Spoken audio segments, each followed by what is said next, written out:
여러분 반갑습니다. 노예클랑 천안의 대표를 맡고 있는 권윤한입니다.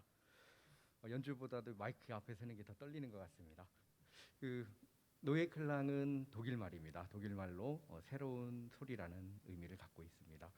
우리는 2016년부터 이런 새로운 기획과 공연을 추구하고 있고요. 올해는 나도영 선생님의 벙어리 삼룡이를 기획해서 여러분한테 이렇게 들려드리게 되었습니다. 지금 비 때문에 사실은 잘 안 보이는데요. 관객분들이 그래도 꽤 많이 오신 것 같아요. 예, 너무 감사드리고요. 아무쪼록 오늘 공연을 통해서 여러분들한테 이 코로나 시대에 마음 가운데 따뜻한 위안이 될 수 있는 그런 귀한 시간이 되셨으면 좋겠습니다. 네, 감사합니다.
지금은 그곳을 푸른 잎사귀, 청엽정이라고 부르지만은 그때는 연꽃 봉오리, 연화봉이라 이름할 때다.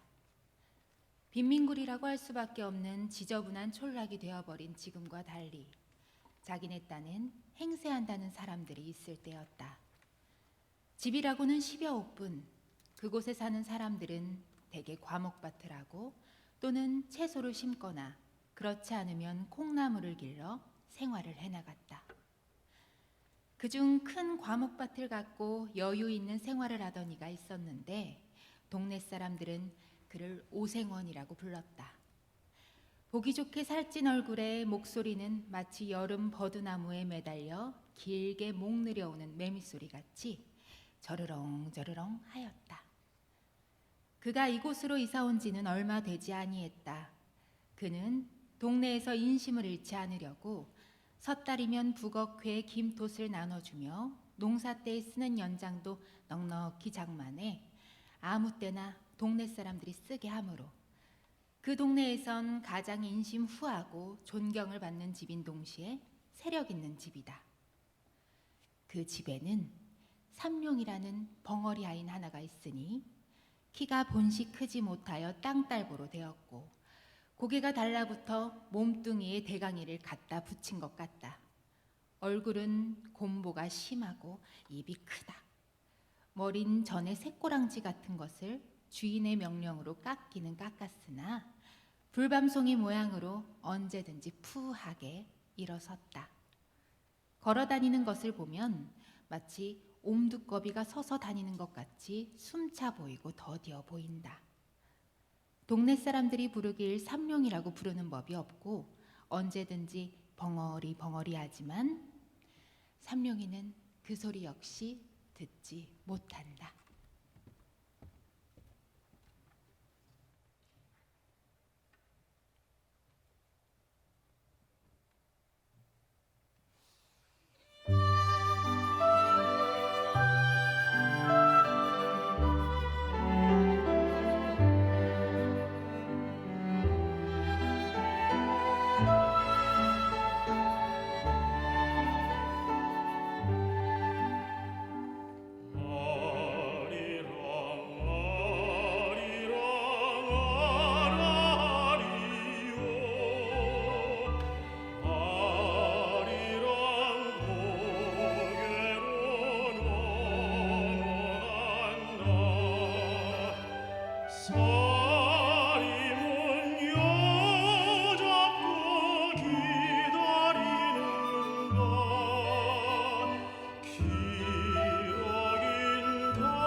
삼룡이는 오생원이 이리로 이사를 올 때 같이 데리고 왔다. 하인으로서 진실하고 충성스러우며 부지런하고 세차다. 눈치로만 지내는 벙어리지만 말하고 듣는 사람보다 슬기로울 때가 있고 평생 조심성이 있어서 결코 실수한 적이 없다. 아침에 일어나면 마당을 쓸고 소와 돼지의 여물을 먹이고, 여름이면 밭에 풀을 뽑고 장작을 패고, 겨울이면 눈을 쓸고 장심부름이며 진일 마른일 할 것 없이 못하는 일이 없다. 그럴수록 오생원은 벙어리 삼룡이를 위해주며 사랑한다. 혹시 몸이 불편한 기색이 있으면 쉬게 하고, 먹고 싶어하는 것은 먹이고, 입을 때 입히고, 잘 때 재운다. 그런데 이 집엔 3대 독자로 내려오는 오생원의 아들이 있다. 나이는 17이지만 너무 귀엽게 기르기 때문에 누구한테든지 버릇이 없고 어리광을 부리며 사람한테나 짐승한테 잔인 포악한 짓을 많이 한다. 동네 사람들은 아유 후레 자식, 저 아비 속상하게 할 자식, 저런 자식은 없는 것만 못해 하고 욕들을 한다. 그래서 그의 어머니는 아들이 잘못할 때마다 그의 아비한테 아유 그 자식을 좀 때려 죽으려, 아유 왜 그런 것을 보고 가만두? 하지만 아직 철이 없어 그렇지 저도 지각이 나면 그렇지 않을 것이 아니오 하고 아비는 너그러이 타이를 뿐이다. 그럼 마누라는 외가리처럼 소리를 지르며 아유 철이 없긴 지금 나이가 몇이요? 내일 모레면 20살이 되는데 곧 있으면 장가를 들어서 자식까지 낳을 것이, 아유 그래가지고 뭘 한단 말이오 하고 들이대며 자식은 꼭 아버지가 버려놓았습니다. 자식 귀여운 것만 알았지 버릇 가르칠 줄은 모르니까 투덜댄다. 이렇게 싸움이 시작만 하면 오생원은 아무 말도 하지 않고 바깥으로 나가버린다. 그 아들은 더구나 벙어리를 사람으로 알지도 않는다. 말 못하는 벙어리라고 주먹으로 허리를 찌르기도 하고 발길로 엉덩이도 찬다. 그런 벙어리는 어린 것이 철없이 그러는 것이 도리어 귀엽기도 하고 힘없는 팔과 다리로 자기의 무쇠 같은 몸을 건드리는 것이 우습기도 하고 앙증맞기도 하여 돌아서서 빙그레 웃으면서 툭툭 털고 다른 곳으로 몸을 피해버린다. 그러나 어떤 때는 낮잠 자는 벙어리 입에다가 똥을 먹인 때도 있었다. 또 어떤 때는 자는 벙어리 두 팔 두 다리를 살며시 동여매고 손가락과 발가락 사이에 화승불을 붙여놓은 적도 있다. 그 바람에 벙어리가 질겁을 하고 일어나다가 묶인 발로 발버둥 치고 죽을 듯이 괴로워하는 것을 보고 기뻐하기도 했다. 이러할 때에는 삼룡이의 가슴에도 비분한 마음이 꽉 들어찼다. 그러나 그는 주인의 아들을 원망하는 것보다도 자기가 병신인 것을 원망하였으며 주인의 아들을 저주한다는 것보다 이 세상을 저주하였다. 그러나 눈물은 흘리지 않았다. 아주 말라붙어버린 샘물처럼 나오려 하나 나오질 아니했다. 주인을 버릴 줄 모르는 개 모양으로 자기가 있어야 할 곳은 여기밖에 없고 자기가 믿을 것도 이 집 사람밖엔 없는 줄 알았다. 여기에 살다 여기서 죽는 것이 자기의 운명인 줄밖에 알지 못하였다. 주인 아들이 때리고 찌르고 꼬집어 뜯고 모든 방법으로 학대할지라도 그 모든 괴로움이 을에 자기의 것이라고밖엔 생각하지 아니했다.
물론 삼룡이는 자기한테 주인 아들 하나쯤은 넉넉히 제지할 힘이 있는 것을 알았다. 어떤 때엔 그의 주먹이 떨리면서 어린 주인의 몸을 치려다가도 그것을 무서운 고통과 함께 꾹 참았다. 마음속으로 아니다. 그는 나의 주인의 아들이다. 그는 나의 어린 주인이다. 하고 꾹 참았다. 그리고는 그것을 얼핏 잊어버렸다. 그러다가 동네집 아이들과 혹시 장난을 하다가 주인 아들이 울고 들어올 때에는 황소같이 날뛰면서 주인을 위해 싸웠다. 그래서 동네에서도 어린애들이나 장난꾼들이 벙어리를 무서워하여 감히 덤비지 못하였다. 그리고 주인 아들도 위급한 경우에는 언제든지 벙어리를 찾았다. 삼룡이는 얻어맞으면서도 기어드는 충견 모양으로 주인의 아들을 위해 싫어하지 않고 힘을 다하였다. 삼룡이는 23살이 될 때까지 이성과 접촉할 기회가 없었다. 동네 처녀들이 벙어리 벙어리 하며 놀려먹을 적에 분하고 곤란한 중에도 느긋한 즐거움을 느껴본 일은 있었으나 결코 사랑으로서 어떤 여자를 대해본 일은 없었다. 그러나 그 피가 차디찰 리는 없었다. 혹 더욱 뜨거웠을지도 알 수 없었다. 뜨겁다 못해 엉켜버린 엿과 같을지도 알 수 없었고, 만일 어떤 뜨거운 열기가 닿아 그 피가 다시 녹을는지도 알 수 없는 일이었다. 다만 정욕에 대하여는 벌써부터 단념을 하고 있었다. 속으로 난 벙어리다 생각할 때 몹시 원통함을 느끼는 동시에 말하는 사람들과는 똑같은 자유와 똑같은 권리가 없는 줄 알았다. 단념 않으려야 단념하지 않을 수 없는 그 단념이 쌓이고 쌓여 지금엔 다만 한 개의 기계와 같이 이 집의 노예가 되어 있으면서도 그것을 천직으로 알고 있을 뿐이요. 여기 말곤 자기가 살아갈 세상이 없다고만 그렇게 생각할 뿐이었다.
그해 가을이다.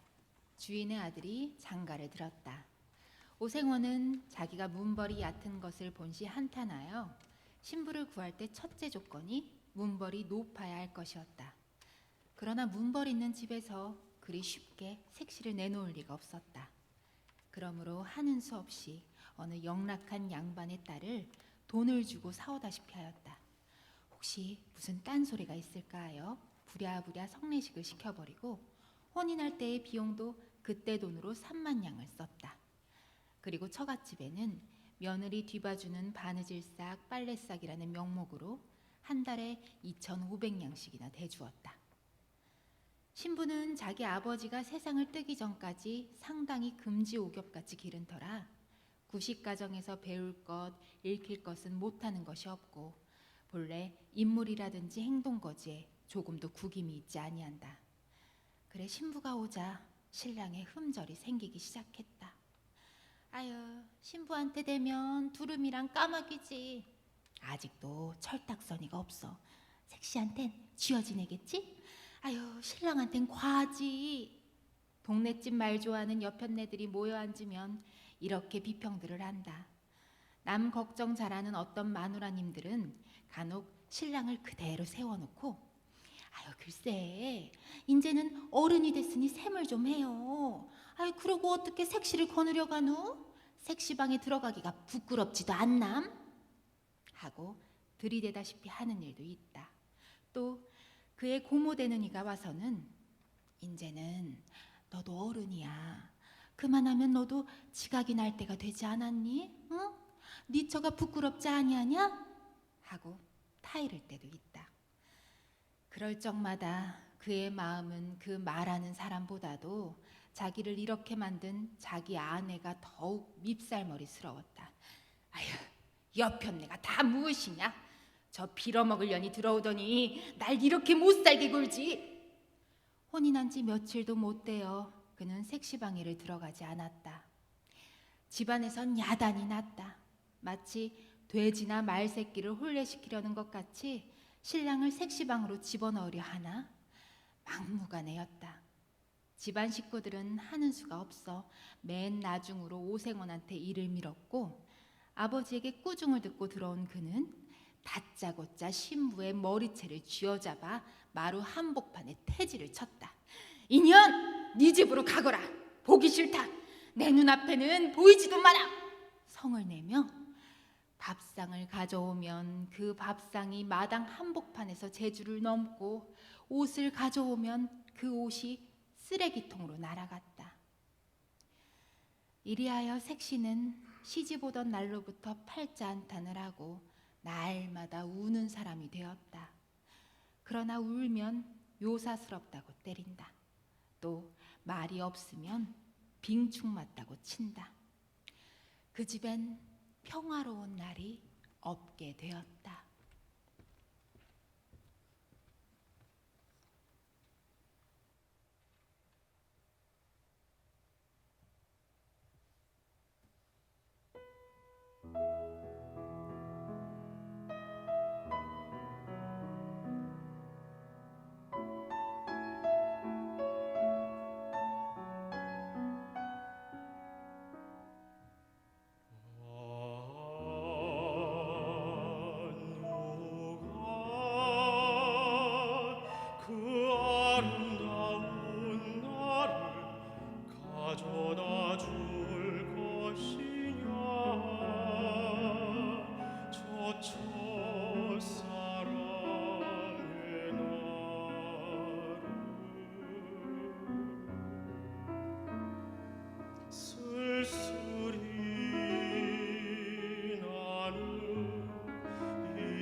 나에게 되살아오는 슬픔뿐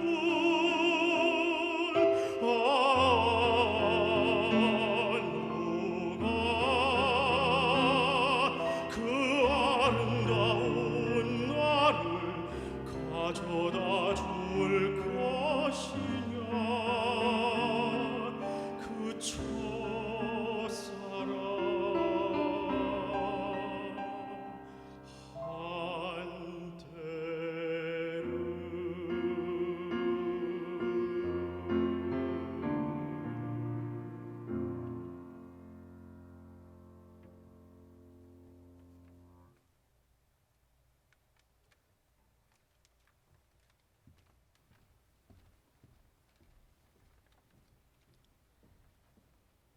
이것을 날마다 보는 사람 가운데 알 수 없는 의혹을 품게 된 사람이 하나 있으니 그는 곧 벙어리 삼룡이다. 벙어리의 눈으로 보아서는 감히 손도 대지 못할 만치 선녀 같은 색시를 때리는 것은 자기의 생각으론 도저히 풀 수 없는 의심이다. 보기에도 황홀하고 건드리기도 황홀할 만치 숭고한 여자를 그렇게 학대한다는 것은 너무나 세상에 있지 못할 일이다. 자기는 주인 세서방한테 개나 돼지같이 얻어맞는 것이 마땅한 이상으로 마땅하지만은 선녀와 짐승의 차가 있듯 색시가 자기와 똑같이 얻어맞는 것은 너무 무서운 일이다. 어린 주인이 천벌이나 받지 않을까 두렵기까지 하였다. 어떠한 달밤 사방이 고요적막하고 별들은 드문드문 눈들만 깜빡이며 반달은 공중에 뚜렷이 달려있어 수은으로 세상을 깨끗하게 닦아낸 듯 청명할 때 삼룡이는 검둥개 등을 쓰다듬으며 바깥마당 멍석 위에 비스듬히 드러누워 하늘을 쳐다보고 있었다. 삼룡이는 생각했다.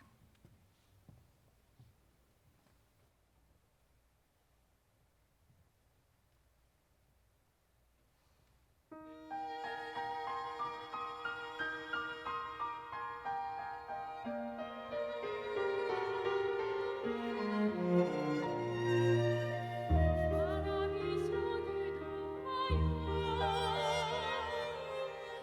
그 앞에 나섰더니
주인 색시를 생각하면 공중에 있는 달보다도 더 곱고 별보다도 더 깨끗했다.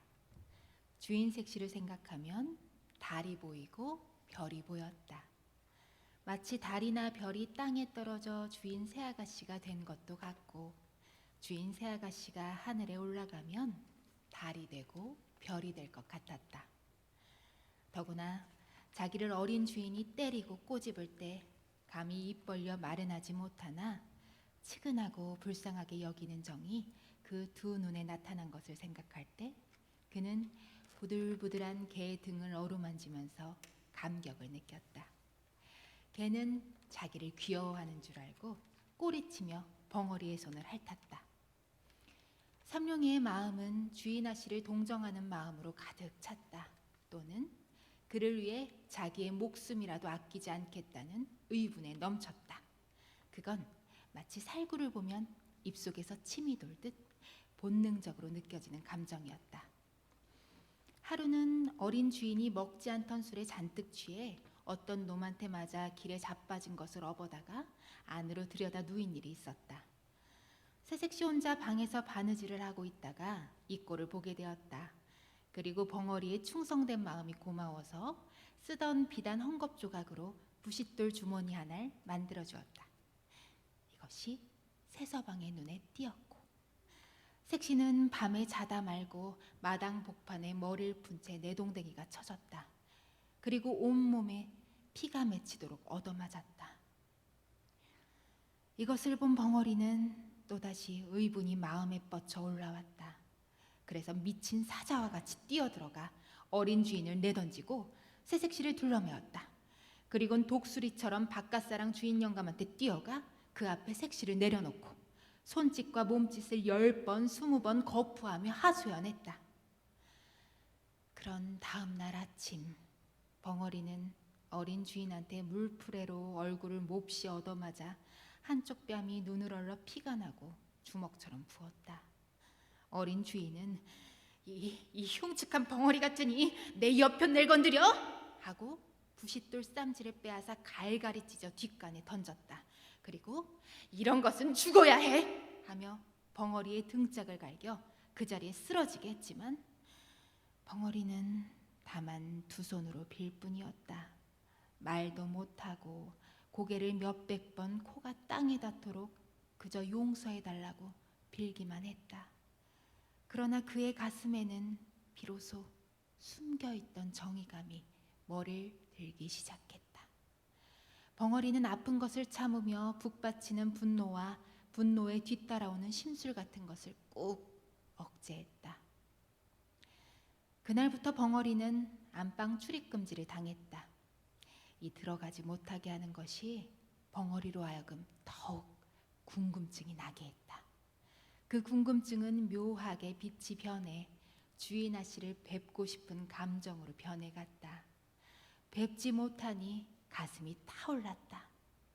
애상의 정서가 삼룡이의 가슴을 몹시 저리게 했다. 한 번이라도 아씨를 뵐 수 있으면 하는 마음이 깊어졌다. 센티멘털한 가운데서 느끼는 그 무슨 정서는 삼룡이한테 생명 같은 희열을 주었다. 어떤 때는 그대로 대강이로 담을 뚫고 들어가고 싶도록 주인 아씨를 뵙고 싶은 것을 꾹 참을 때도 있었다. 그 후부턴 밥을 잘 먹을 수가 없었다. 일도 손에 잡히지 않았다. 틈만 있으면 안으로만 들어가고 싶었다. 주인이 전보다 많이 밥과 음식을 주고 더 편하게 해주었으나 그것도 싫었다. 삼룡이는 밤에 잠을 자지 않고 집 가장자리를 돌아다녔다.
하루는 어린 주인이 술에 취해 들어오더니 집안이 수선수선해지며 하녀 하나가 약을 사러 갔다.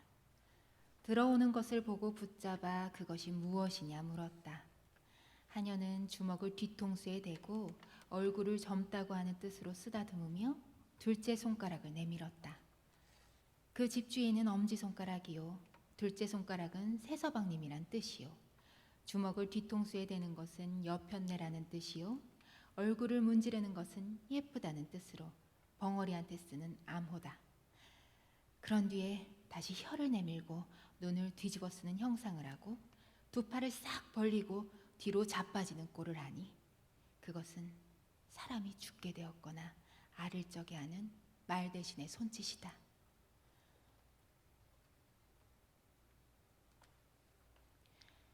삼룡이의 가슴은 무겁게 격동했다. 나의 그리운 주인 아씨가 죽었다는 말인가? 삼룡이는 두 주먹을 마주치며 한숨을 쉬었다. 그리고는 자기 방에 무엇을 생각하는 것처럼 두어 시간이나 두 눈만 껌뻑껌뻑하고 앉아 있었다. 밤이 깊어갈수록 삼룡이는 궁금증 난 사람처럼 일어섰다 앉았다 하더니 새벽 2시나 되어 바깥으로 나가 뒤로 돌아갔다. 도둑놈처럼 조심스럽게 건넌방 뒤 담에 서서 주저주저 하더니 담을 넘었다. 가까이 문틈으로 안을 살피던 삼룡이는 진저리를 치며 물러섰다.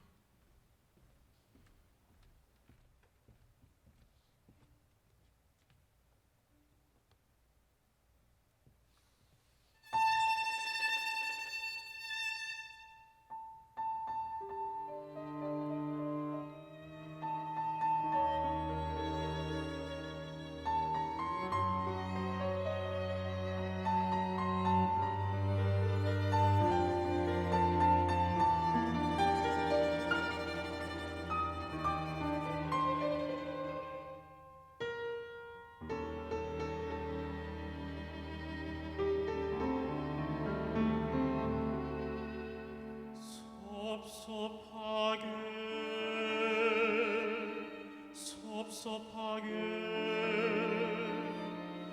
그러나 아주 섭섭지는 말고 좀 섭섭한 듯만 좀 섭섭한 듯만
어두운 밤, 삼룡이의 손과 발이 마치 그 뒤에 선 감나무 잎처럼 파르르르 떨렸다.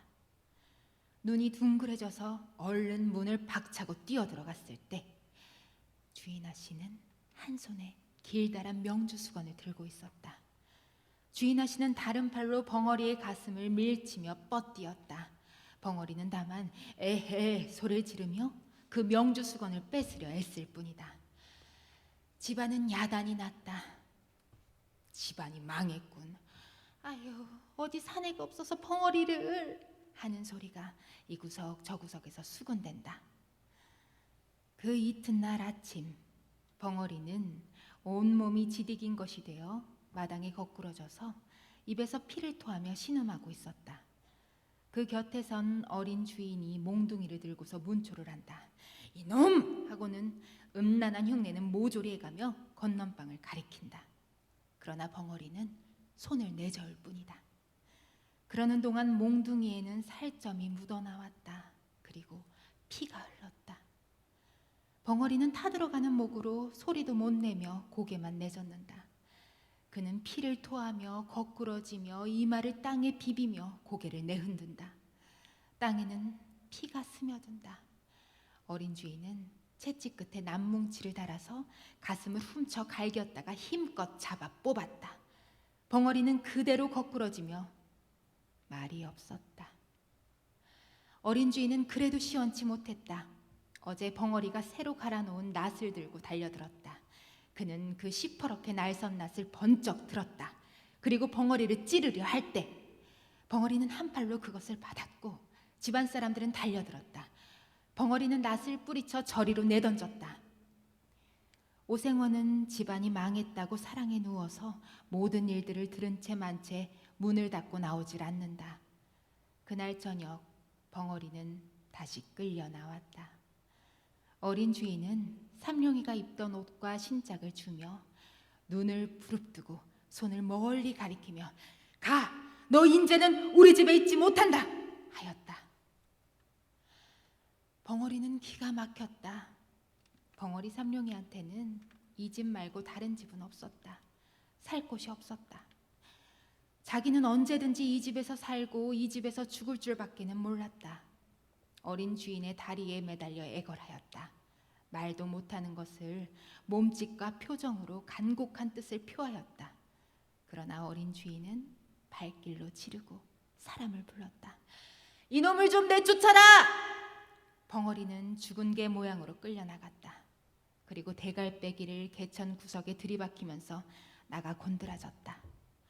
몸을 일으켜 다시 이 집에 들어오려 할 때엔 벌써 문이 닫혀 있었다. 문을 두드렸다. 마음으로는 주인 영감을 찾았으나 부를 수가 없었다. 날마다 열고 날마다 닫던 문이 지금은 나를 내쫓아 놓고 열리질 않는다.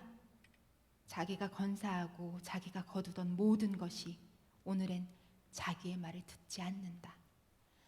어려서부터 지금까지 모든 정성과 힘과 뜻을 다하여 충성스럽게 일한 값이 오늘엔 이것이다. 삼룡이는 비로소 믿고 바라던 모든 것이 자기의 원수란 것을 알았다. 그 모든 것을 없애버리고 자기도 또한 없어지는 것이 나을 것을 알았다.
사랑아 내 사랑 그리도림 생각이 몸 깊이 아는 자 내게 돌리리라 사랑아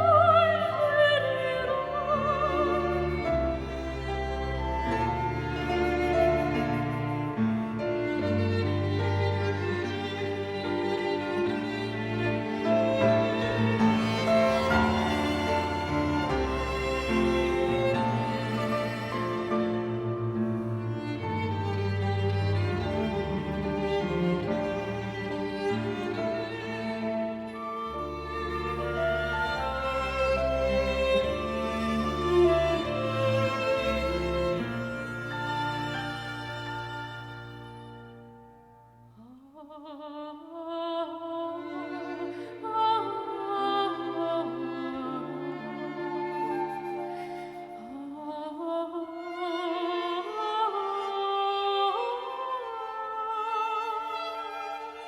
사랑아 내 사랑아